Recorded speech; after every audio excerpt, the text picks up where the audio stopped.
Oh, hello. Today we're going to be talking about the fact that there was a Warcry Metawatch. What? So Warcry got a Metawatch a couple of days ago.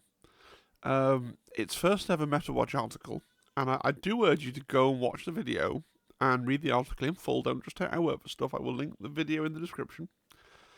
And in the video we see John Bracken, okay, Games Workshop employee, is credited as lead developer for Warcry, which is information that's new to me. He's also, or was previously, the lead developer for Warhammer Underworlds. In the video, some really interesting things happen. So he doubles down on list building, and we'll talk more about this in a minute, being a big focus of Warcry, and states the aim is to create data sheets. So obviously, as we go into the new edition of Age of Sigmar, there's going to be a load of new models coming out for Age of Sigmar for all the various armies, because that's what Games Workshop does. And John basically says, we're going to try and make Warcry data sheets for all the appropriate stuff. Like, obviously, not everything possible can come, but, like, Warcry's pretty, like, most people watching this kill teamers, let me just, you can take cavalry in Warcry, you can take quite meaty, chunky winged fellas in Warcry, you can even take big monsters in Warcry, I think. Like, you can take you can take a Terragast in Warcry, and, like, there's some special rules, and maybe it's not that good, and maybe you wouldn't do it, but you can, right? You can take big things. So their aim is to get as much as possible from Age of Sigmar over into Warcry. So the first thing for me to do is to correct the record here. So those of you that are long-term viewers of my channel and watch every video that I put out, well, first of all, thank you. But second of all, you'll remember this from the video where I explain why I like Kill Team so much, because it is a Kill Team focused channel. And we talked about how, just to go through this very briefly, you've got, in the middle here in the pink box are the games that I think are truly competitive. And my measure at that time for competitive was they get Metawatch articles that rebalance the game, right, on a regular basis. So the game is proactively managed and balanced to be a fun, competitive game, right?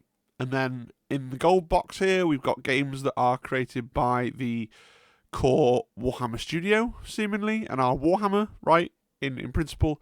And then in the outside box here, we've got games that kind of aren't really Warhammer, but are Games Workshop games. So games that don't have Warhammer in the title, basically. And it really is as simple as does the word Warhammer appear in the title, which I think is something else worth considering, right? And then we've also got the skirmish games on the bottom, the mass battle games on the top, right, and the science fiction games on the left, and the fantasy games on the right. And I was quite proud of this graphic, okay? But it needs revising now because Warcry should be up here with Underworlds. Now it begs the question, right, if Games Workshop only has capacity to really properly balance 4 games, does this mean Underworlds? And I'm going to talk about rumours again in a minute, because rumours are a dangerous thing, it turns out. Does this mean, is Underworlds not long for this world? We'll talk about more of that later, but is Warcry, like, taking Underworld's position? Spot? Is it becoming the flagship Age of Sigmar skirmish game and taking over from Underworlds? Is that what's happening? I'm not sure. So, look, many of us follow games where I do this. There's a couple of other YouTubers that try and do this as well, right? With all of us with varying degrees of success. So I'm talking about people without any real inside information who kind of look at Games Workshop and go, look, I've been playing these games since I was 10, and here's my analysis of what's happening based on current and future trends and the things that I hear, right? And it seemed to us, not just me, but I'm responsible as well for putting these statements out there. It seemed to me to be really important that for Games Workshop recently that each product was tied to a specific game, so they were monitoring how popular each game was through sales, right? And that's why you see the, things like the Beasts of Chaos disappearing from Age of Sigmar, so they can become an old world exclusive range. It's why they decided that a lot of the Horus Heresy 30k units weren't going to be purchasable for 40k. It really seemed like there was a mandate that had come down from high that basically said, no, You got a product, and that product has to be usable as far as possible in precisely one system. And everything we know about Warcry really flies hard in the face of that, right? And we also saw that all of the original Chaos Warbands for Warcry, you know, the different Chaos cults that the first edition of Warcry launched with, you know, the Unmade and the Beast ones, and the Corvus Cabal, that was one, and the, you know, the original Chaos Warbands, they were all removed from sale, right? You can't buy them anymore officially. And again, another thing that Games Workshop usually do is no models, no rules, right? They go, oh, we don't sell this, so there's no rules for it now, right? And we've been talking about that in context of all the other games that Games Workshop make, and things going to Legends, and like, well, no, you can't have that option anymore, it's no longer in the box, blah, blah, blah, blah. Two big things that Games Workshop's apparently doing. Warcry just doesn't care. Right? There was also this rumour that Warcry was going to get soft rebooted into a more Kill Team adjacent game with, like, not more time, but like a more timey setting with, like, Skaven versus Cities of Sigmar. That's probably BS as well, right? I mean, it was from 4chan. So, yeah, from this Metawatch article, we really did, John here really did double down on the fact that list building was going to remain a huge focus of Warcry. And so that means it's really difficult for me to understand how Games Workshop knows how popular Warcry is. Because they must sell. I mean, this is why, as Kill Team, as we know, our product goes out of stock really quickly. And we walk into Games Workshop and there's loads of the orange Warcry boxes just piled up against the wall. Like, Warcry branded product isn't selling. Right? That seems to be true. But the thing with Warcry is, in terms that we Kill Teamers will understand, you've got your bespoke teams and your compendium teams, just like in Kill Team. The massive difference between Warcry and Kill Team is that, well, I mean, the Warcry guys refer to what we would call compendium teams. They refer to them as the standard teams, right? Because that's, in many ways, seems to be regarded as the core of the game, right? If you want to play competitive Warcry, you're playing one of the teams from the compendium that draws from all of the miniatures in Age of Sigmar. And the reason that they're able to do this is because Warcry uses a traditional, like, points system rather than Kill Team, which doesn't really do that. So they literally are able to give you all the options under the sun and be like, well, here's your budget of points. You've got all the options available to that army, but you can only pick up to 15 models, and you're more likely to have about 8, right? And so the bespoke teams, depending on who you talk to, are either pointless because they're really weak, or some people say, no, you can win games with the bespoke teams, but they're always a bit of a side show and a bit of a thing, and maybe like a starter product, but it's generally regarded that the real game for Warcry is, as far as I can tell, I could be wrong, I'm not a Warcry, like, cultural insider for Warcry, and I'm generally asking for advice. It should be the right tone for this video. I don't mean to lecture people. I'm trying to kind of be a conduit for the little things I've been able to piece together for my audience, who are mainly Kill Teamers. If you are like a Warcry specialist or a Warcry enthusiast, please do correct me in the comments down below. But like, it's as if the bespoke teams are just a side thing, and the main game is putting together the teams from the compendium. And like I've been saying, the bit that breaks my brain a little bit, but apparently the situation they're happy with is it must mean that these Warcry branded products make all the rules are online for free as well. Like, you don't need to buy the books. You don't need to buy the books. You don't need to buy the Warcry teams. You don't need to buy the boxes that they come out with unless you want one of the teams. The only thing I guess you need to buy is the terrain, right? Because you need Warcry terrain. But if you play Age of Sigmar, it's a lot like Kill Team 18. You can just be like, okay, cool, let's play some Warcry. I'm having this guy, this guy, this guy, this guy, this guy. Off we go.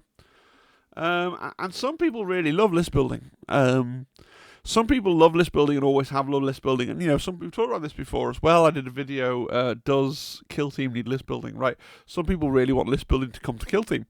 And it's that thing of having an off-the-table tactical choice. So you go and you play a game, and maybe you win, maybe you lose, and you come back to your sort of computer room, wherever you sit and think about things, and you go, well, okay, what if I drop this unit and I bring in this unit and I drop this unit and maybe I go and buy this model and build it and paint it and add it to my warband and replace that and then I'll try again. And it's that thing that Kill Team doesn't have, but that's a very traditional thing for almost every other Games Workshop game where you're iterating on your list. And some people really miss that from Kill Team.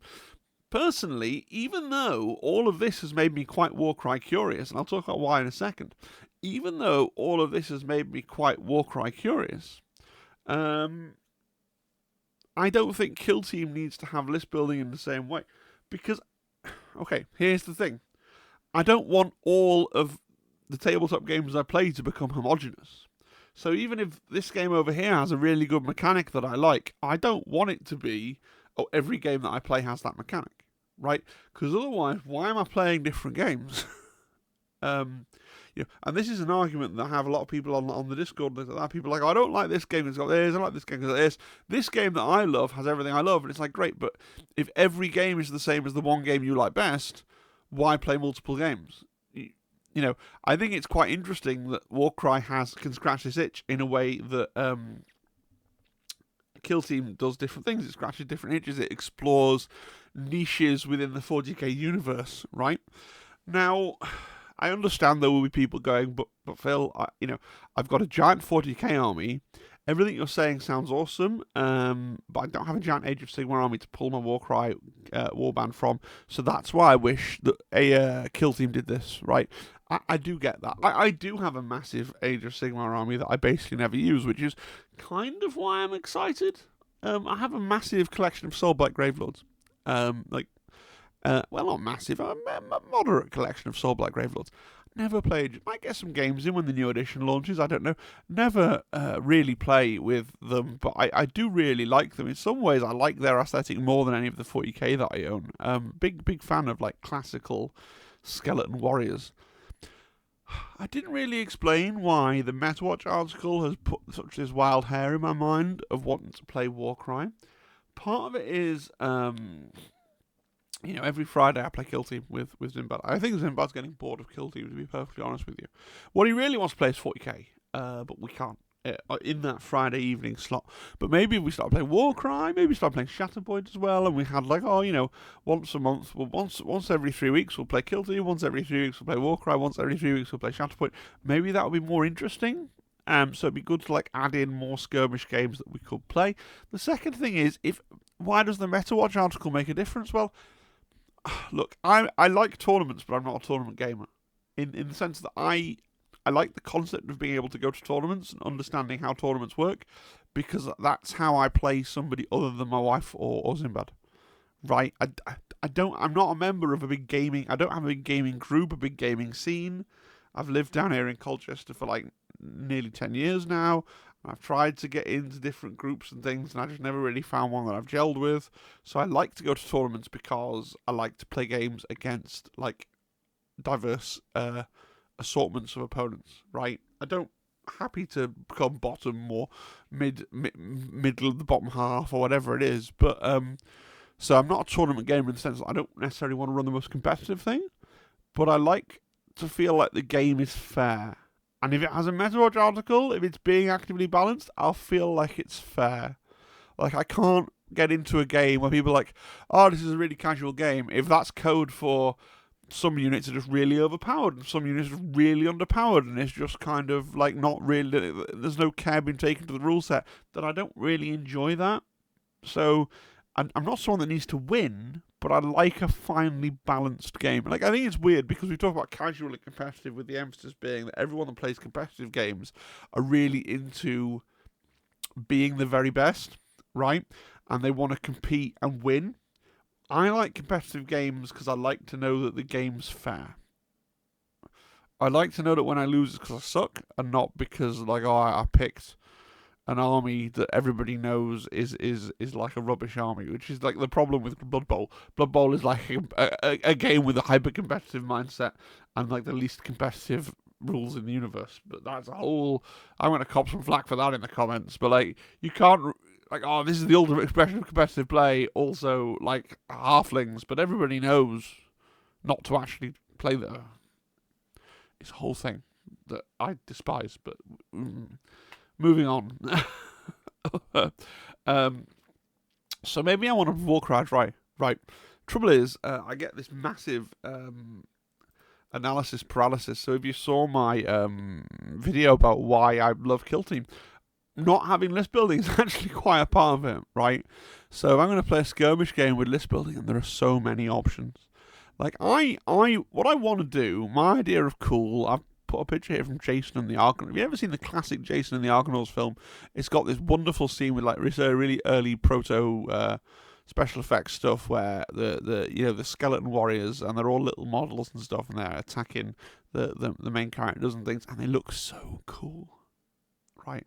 I really want like just to play a warband that goes quite big on, like maybe like 10 skeletons and a vampire and a necromancer and stuff like that, right? But I've tried that. I played Warcry First Edition like a couple of times, and my issue, as I dimly remember it, like in Warcry, first of all, it's a very fluid game, or it used to be. The First Edition was a very fluid game compared to Kill Team. You'd have twists and things. I think one time I played it, had a twist that actually slowed your movement of everyone on the board, right? I think I dimly remember like different objectives becoming like live at different times, so you've got to move around and maneuver. And it's like, if I'm playing skeletons and my opponent is playing like goblins, right, or Stormcast or whatever it was, like just having no movement and just losing because you're spending the whole game with no guns and no movement, like just walking around the board trying to accomplish something. It's possibly the least fun that I've ever had in war games, right? So I want that. If you look at that picture, that's what I want my game of Warcry to feel like, right? I've got like 5 skeletons, right?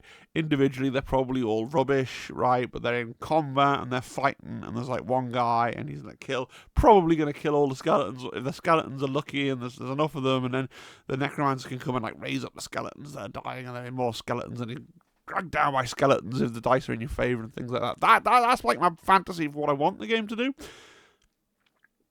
Can it do that? I don't know. So it's weird. So from the research I've been able to do, and I'm going to share some of the resources I found, a couple of YouTube channels and an online resource. Like Soulblights are apparently the most powerful faction in the game right now. Although from what I've been able to see, like one of the things that makes them powerful is allying in a character from the Soulblight, from the Flesh Eater Courts. Which, if that's what I have to do to make the thing work, then fine. But I don't really want to be piloting this really fiddly Rube Goldberg machine where everything's relying on buffs from everything. I don't know. I'd love if you're a Warcry guy, I'd love a steer. What are some models that I can pick out of my collection? Assume that I own basically everything for Soulblight Gravelords. What are some models that I can pick out of my collection, make a list, play a game of Warcry, and then have, like, not necessarily win, right? I usually don't win games anyway, but have fun and have a decent understanding of, like, the rules and what's going on and what Warcry even is. That's the advice that I would like. Yeah. Also, I'm pretty unclear on terrain. So this is the other thing that's put me off Warcry. I actually hate the artistic direction they've got. I love Age of Sigmar in principle, but I hate the artistic direction they've gone in for this current edition of Warcry, where it's all set in the realm of beasts and there's these meat trees with hands. I like my fantasy quite classic. Right, that's why I love the Soulblight Gravelords, because they're a pretty, as evidenced by this picture here, right, they're a pretty classic, like, European fantasy trope, like vampires, skeleton soldiers, bats, wolves. It's a pretty down the line classic, like, Western fantasy. Some people think this is all very boring, but that's what I like, and I don't actually want my Age of Sigmar to be super turbo, like Age of Sigmar with a capital A and a capital S. Now that's me, and that's what I prefer, right? So terrain-wise, I've got most of the terrain from Warcry Season 1. I've got the starter box terrain from Warcry Season 1. I've got the like the undead terrain they did, and then my wife bought the there was like a a Stormcast Eternals like temple terrain set as well, I think, for Warcry Season 1. It's got those. And I've got flipping Catacombs. Probably mostly new on Sprue. I buy things I shouldn't. But, like, again, it's a thing of, I want to play it, like, of course, right? And if Zimbad is here, he's definitely going to tell me, yeah, of course you can just play on whatever and it'll just work. It's a game. It's a Games Workshop game. Back in my day, we played on Coke cans. I realise, right? But if I want to do it, I want to do it properly, because I've got at least a vague aspiration, if I collect and paint a little war by warband, of attending events. Not winning them, not doing well, not being bleeding edge, but having things to go to and play games and do things and vaguely, like, be a participant in the meta, if that's a thing. And I'd love that information as well. So some resources that I found, and there's just 2 YouTube channels here. Maybe the answer to my question is in the YouTube. I've not watched every video that both these content creators have put up, but I was looking for Warcry YouTube channels, and these are the 2 I found that look good. Also, this website, warcry.net, I'll put that in the link, all this stuff in the description, and that seems to have all the rules, which is perfectly fine, because Games Workshop released all the rules for free, or most of the rules. There is a thing where, like, you can use Underworld's warbands in Warcry, and the rules for the Underworld's warbands are in, like, White Dwarves from over the years. But they're all on this website, so that's okay. So that's Warcry. I suppose, I mean, I've rambled for nearly half an hour, so that's good.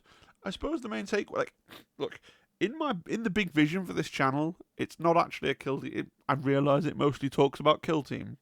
In the big vision for this channel, like, I want to talk. Part of me wants to learn Warcry. The same way I want to learn Shatterpoint, Star Wars Shatterpoint. Another game that I'd really like to play. But it's just like doing the hobby and finding the time and blah blah blah. I also want to play 40k and all that. But I just need a little bit of, like, minor hand-holding in terms of it's the 2 questions, like, what's a list for Soulblight Gravelords that as a starting point? That can I take, like, 10 skeletons and a vampire lord and a necromancer and not just have a miserable time because I can't move anywhere or do anything? Like, what's a list that's decent enough to be like a demo game list of using Soulblight Gravelords that's like a decent, like, money is no object. Assume I own everything in the Age of Sigmar Soulblight Gravelords range, because I probably do. What am I building? I don't have Flesh Eater Core. Like, if you tell me, like, oh, you've got to ally in this Aberrant Ghoul King I have read about, God, I might even have one somewhere, because I think when I bought my zombie dragon, I bought, like, start collecting Flesh Eater Courts, because, and this is esoteric, because it comes with, like, the big winged guys that are a Flesh Eater Courts unit, but I could also build them as a Soulblight Grave, like the Vargeist for Soulblight Gravelords. I might even have an Aberrant Ghoul. If someone wants to tell me, oh, you must take this Aberrant Ghoul King, then I might even have one, actually. I'll have to look. But yeah, some advice would be good. Or maybe, like me, you're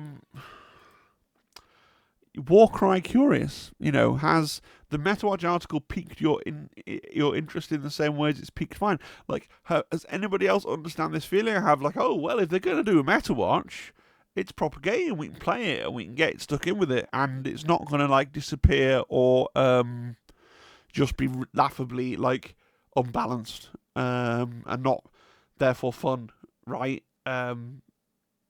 I'd also like to hear from those people. Like, maybe there's a couple of us we can go on this journey together. Who knows? What's the power level? Maybe I'm wrong that the whole bespoke teams not being that good idea that I have in my head. I have this idea that they're not really the main event. The main event is built. I already own the Soulblight Gravelords army, so I don't need someone to tell me, oh, you can't buy these bespoke teams. So this is me trying to work out what the hell Warcry is, reporting that there's been a Metawatch article, trying to have a think about what that means to the greater Games Workshop meta. Are they getting rid of Underworlds? I had a hot take. My hot take was that Warcry wasn't a competitive game, and that it was going away, and that it was going to be reborn as something with more bespoke teams and basically be fantasy kill team. And I was wrong. Like, Warcry seems to be this weird anomalous thing where all the things Games Workshop seems to care about, Warcry gets a pass. Oh, you can use Underworld units. Oh, you can use everything from Age of Sigmar. Oh, it doesn't matter if we can't track your sales because people are buying random stuff. Like, oh, whatever. Like, oh, 40k, no, you can't use that Heresy Dreadnought. That's a Heresy thing. Get off. You've got your own toys. Warcry, oh, you can do whatever. Like, that's weird. So, am I going to cap, like, having all those weird hot takes with the weird hot take of Underworlds might be going away? But is Underworlds possibly going away? Let me know what you think in the comments down below. Right, 25 minutes in. This has been your first video. Mainly talk about Kill Team. Sometimes talk about 40k. Sometimes talk about Horus Heresy. Sometimes talk about Shatterpoint. Sometimes talk about, like, hobby tools. If you've liked the video and watched this far, subscribe. It's free. Right, thank you. And a big thanks to, nearly forgot, big thanks to Nightfall and Massive Crit, who are channel members, so they pay a monthly fee. They actually pay at the highest possible tier, so they get a shout out in every single video. Thank you to all my members, all my subscribers, everyone that leaves a comment, everyone that likes a video. You know, it means a lot to me. Alright guys, thanks everybody. See you next time. Cheery, cheery, bye. Bye-bye. Bye.